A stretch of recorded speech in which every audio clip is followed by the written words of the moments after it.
À partir du moment où le VOP, c'est un outil de sécurisation des virements, donc instantané ou standard, à la base, dans la proposition, c'était que les virements instantanés, il était nécessaire de prévoir une application rapide. Et nous, on voulait un délai de mise en œuvre de 2 ans.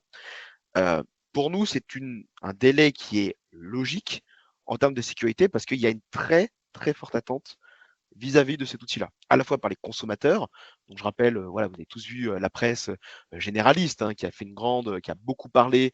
de cet outil de fiabilisation des virements, du fait que les virements instantanés devenaient gratuits, en tout cas qu'il y avait une tarification égale entre virements instantanés et virements gratuits, virements standards, pardon. C'est également un outil qui est très attendu par les entreprises,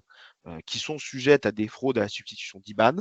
mais aussi et surtout, il y a une très forte attente du côté du parlement français.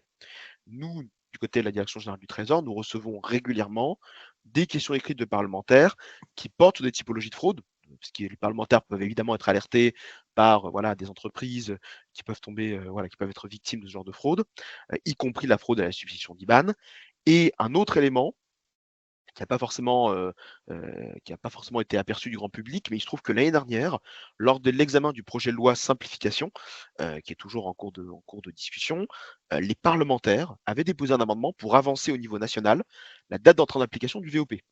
Ils ne souhaitaient pas attendre le 9 octobre 2025. Ils voulaient qu'en France, ça entre en application avant. Et donc, nous avons dû expliquer aux parlementaires, côté direction générale du Trésor, que ce n'était pas possible d'avancer la date d'entrée en application du VOP parce qu'il y avait une échéance qui était fixée au niveau européen